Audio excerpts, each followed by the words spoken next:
Good evening, we are Ilaria, Irmak and Dimos, and tonight we're talking about voice, embodiment and autonomy as affordances for robot identity. So voices, both human and robotic, give us a lot of information about the speaker, such as their age, gender, provenance, etc. And this information can be exploited when we are designing, for example, interactions with robots. And since we can't really change too much about how the robotic platform we are going to use looks like, we can at least give it whichever voice we want to suit our needs, and for example, to nudge the users to behave in a certain way. So for example, if we know that our robot has imperfect dialogue capabilities, maybe we shouldn't give it like a natural voice. Otherwise, we might set expectations that are too high. So it's all about sort of setting the right expectations. And here we also argue that robot voices could also be used to fight gender stereotypes.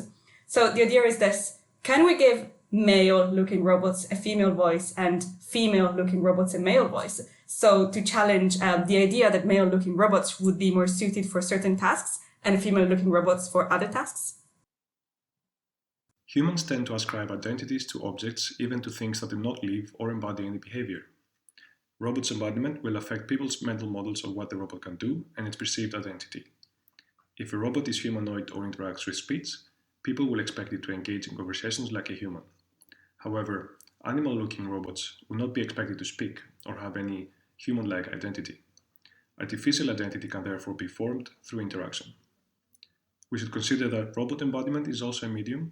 One robot embodiment could potentially host more than one robot identity, and one robotic identity could potentially migrate across different embodiments and communicate with humans similar to how humans interact across different media while their identity remains unchanged. Humans also present different identities among different social structures, such as friends, family, work, or social media. Considering therefore how humans shift identities among social situations may be fruitful to how artificial identities are presented when migrating among different embodiments and media. Lastly, we discussed the autonomy level of robots. These levels can vary from teleoperated to autonomous systems, and different autonomy levels have different impacts on the interaction. For instance, teleoperated robots have been perceived as having a higher social presence, but trust and perceived intelligence were higher for autonomous systems. We also discussed some of the open challenges for robot autonomy. Firstly, we state that robots' different identities might fit different autonomy levels.